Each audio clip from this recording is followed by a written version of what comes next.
Hi, hello, welcome to Vital Biology. This is Padma. In this video, we will learn about the class Amphibia.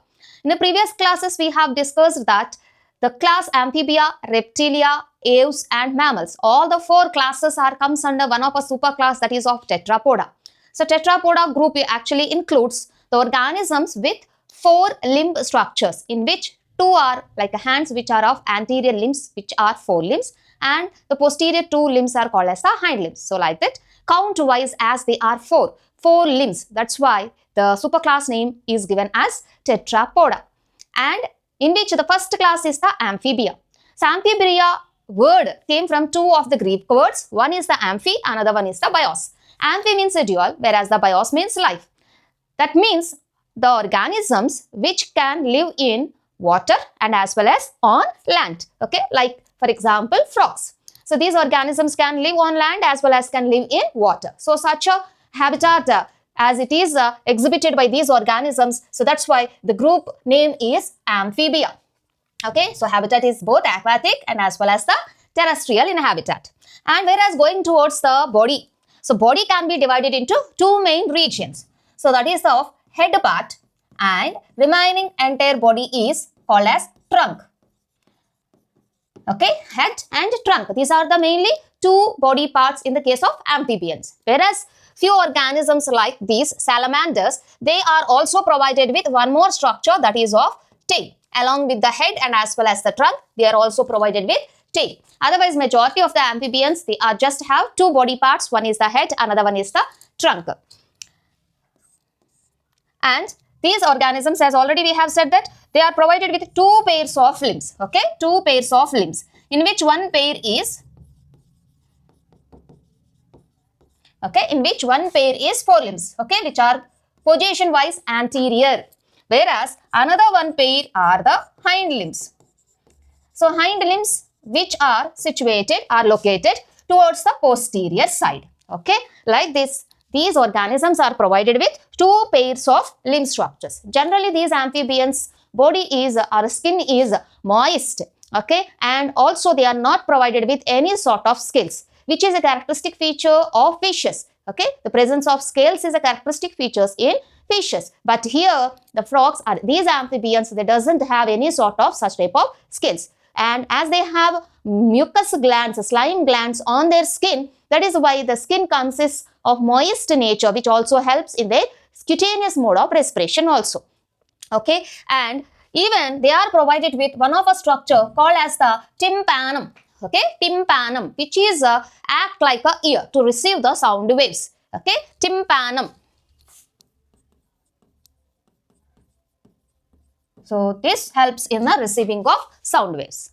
And going towards the other features, like for example, in these organisms, here these organisms, especially three of the systems, one is the alimentary canal, another one is the urinary bladder, whereas another one reproductive tract. Means three systems: digestive system, excretory system and reproductive system. They are actually open to the one of a structure that is called as the cloaca. Okay, one of a structure that is of cloaca. So, here this particular region is the cloacal region.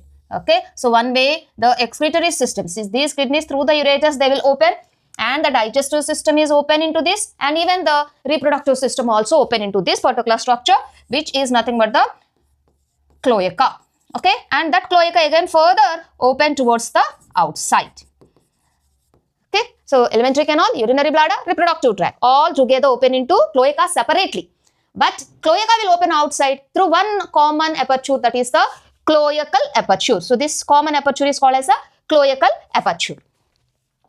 And in these organisms, respiration, especially respiration, plays a crucial role, as they have to live in water and as well as on land. So, that's why they are provided with special adaptations in respiration point of view. So, that is, they can respire through skin. So, here you can see that through the skin, as previously also we said that skin is moist in nature and also thin. So, that helps these organisms to like exchange the gases through this particular structure, that is through the skin. So, that's why, yes, here you can see the cutaneous mode of respiration. Okay, and even they are provided with the lungs also. So, that's why, yes, even here pulmonary respiration is also can be seen. and even they can respire through their mouth cavity. Okay, so that's why such a respiration is called as buccopharyngeal respiration. Okay, so like this, these amphibians can exhibit through three different modes of respiration. One is cutaneous respiration, second pulmonary respiration, and three buccopharyngeal respiration. So cutaneous means through skin, pulmonary means through lungs, whereas the buccopharyngeal means through their oral cavity. They'll take this air and there the exchange of gases will occur. Okay, so that is about their respiration. Going towards their heart, as we know that these amphibians, okay, these amphibians are provided with three-chambered heart. Okay, amphibian's heart is three-chambered. So here you can see this is the one of the upper region. Okay, so here like this you can see that this is the upper region and this is the lower region, upper chambers and the lower chambers, and here this is of one auricle and here one more auricle. So number wise 2 auricles can be seen in the case of the frog heart, whereas towards the lower side only we can observe one ventricle. Okay, one ventricle, and here 2 auricles. So that's why 2 auricles, 1 ventricle. So altogether 3-chambered heart is seen in the case of these amphibians. Going towards their life cycle.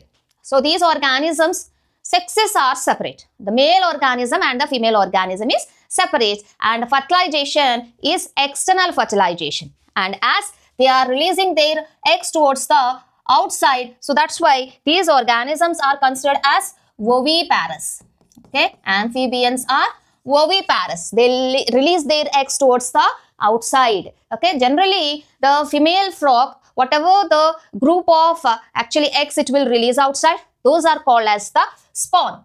Okay, the eggs which are released from the female are called as spawn, whereas the male frog which it releases the sperms, group of sperms, so those are actually considered as the milt, and these 2 are released outside. So that's why fertilization is external fertilization.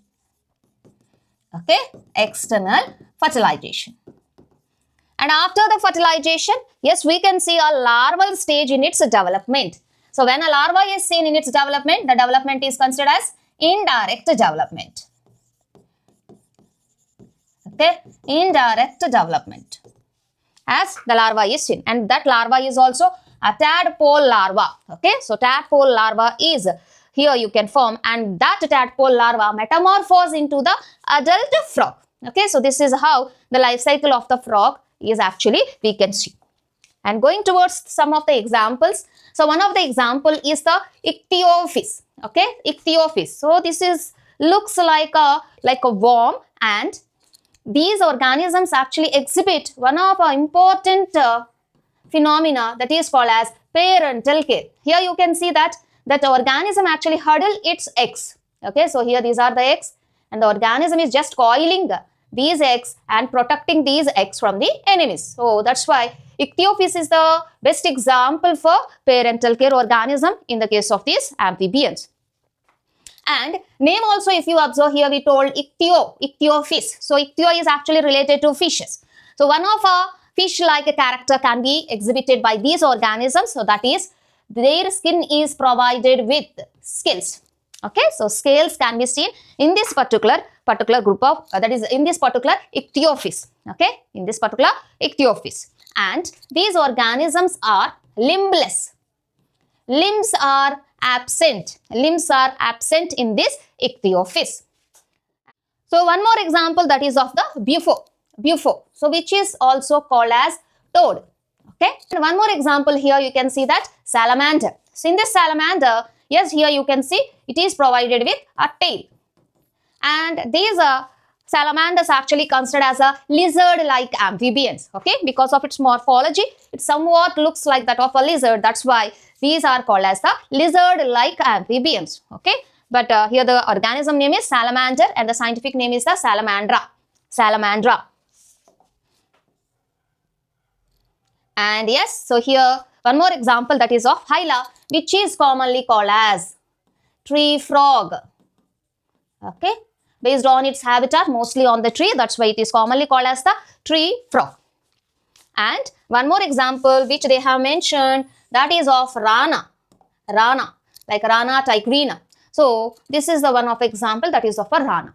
Okay, so like this we can see various examples, and in these frogs especially, one of interesting character is like the forelimbs are short. Okay, in case of generally frogs, the forelimbs are short, whereas the hind limbs are very large. Okay, comparatively when we will say forelimbs are short, whereas the hind limbs are large. And even the strength wise also, if we will see, the hind limbs are very strong, which helps when they are actually jumping or leaping. And these actually fingers, between these fingers or digits, we can see the membrane extension so that they can act like a paddle when they are in water, and which helps in swimming of these organisms. Okay, so like this, these are the various characteristic features of these organisms. Once again, so amphibious means it's came from two of the Greek words. One is the amphi, that is a jewel, whereas the bios means generally life. And these organisms can live in water and as well as on land, that is of aquatic and terrestrial. And they are provided with two pairs of limbs. And body is generally divided into head and trunk. And these organisms, for example, in the case of salamanders, yes, one more part is also can be seen, that is of a tail along with the head and the trunk. And in these amphibians, generally like skin is moist and scales are actually absent. And in these organisms, mainly three of the systems like alimentary canal and as well as the urinary system and the reproductive system open separately into one of a chamber, that is the cloacal chamber. And that cloacal chamber open outside through one common opening, that is the cloacal aperture. And respiration wise, they exhibit cutaneous, pulmonary and buccopharyngeal respiration. And heart is three-chambered, in which two are auricles and one is the ventricle. And these organisms are oviparous, and mainly the group of ova which they will produce, those are called as the spawn, and the males which produce a group of sperms, those are called as the milt. And the fertilization is external. Development is indirect, with one of our tailed tadpole larva which metamorphose into the adult frog.